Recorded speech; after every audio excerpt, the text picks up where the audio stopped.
Quirky Club, how's it going? This is your exclusive video about something really cool and fun to do in Puglia that I did with my parents when they were here visiting, and they're gonna be in this video with me. Hi everybody.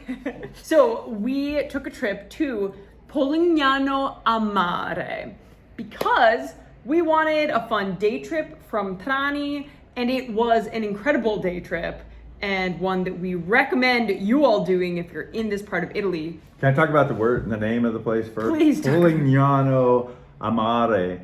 What helps me remember that is that Katie told me mare means sea. So this place is next to the sea.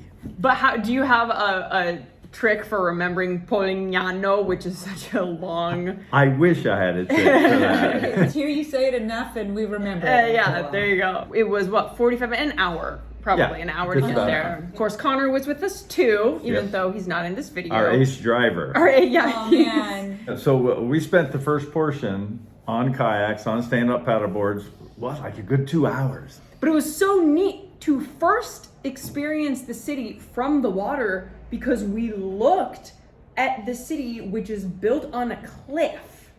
So we got this wow impression of what the city looks like from the water, which is such a unique perspective. So fun. And there were some waves, so be ready for that. So I'm the one that chose the kayak. And I was really glad I did because there were some waves. I'm not sure I could have maintained my balance, but the kayak was great. Me and Connor and Mom were all on stand-up paddle boards, and we out into the ocean, the sea, Open Adriatic Sea. open water. Right. But it wasn't just that. There were caves Oh, yes. that we got to go inside.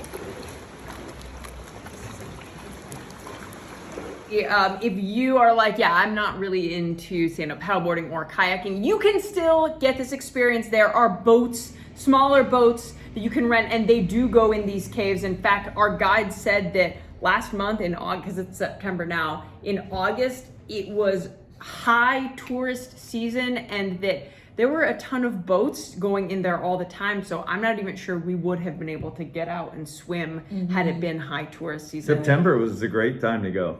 Well, and the water was amazingly clear in these caves.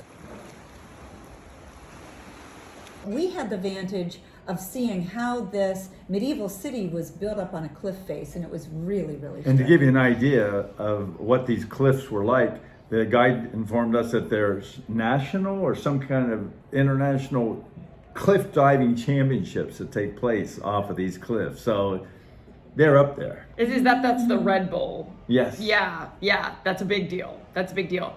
If you guys know anything about us Quins, it's that We're looking for food. we're looking for food, we love to eat. So what did we do as soon as we got off the water? Got focaccia. I had great focaccia. We got a couple different kinds, a traditional and then some more obscure kinds. Yeah, so like a traditional focaccia barese. So Polignano A Mare is close to Bari. You've seen, I've done a video about focaccia barese. It's the specific kind of focaccia with cherry tomatoes and green olives with the pits. With the pits. That's how you know it's authentic. Yep, and there's something else you need to know about Polignano A Mare that's not just about the water or the buildings Or the cliffs. or the cliffs. Volare, oh, cantare, oh, da-na, da-na-na-na-na. This is the song Volare by Domenico Modugno. Domenico Modugno, the singer, is from Polignano A Mare. It is a big deal to the people of that city that he's from there. Beautiful bronze statue of him. Thanks for watching, Quirky Club. I love you. Keep it quirky. We all love you. We all think you should keep it quirky. Thanks as always for your support. I'll see you guys real soon. Ciao.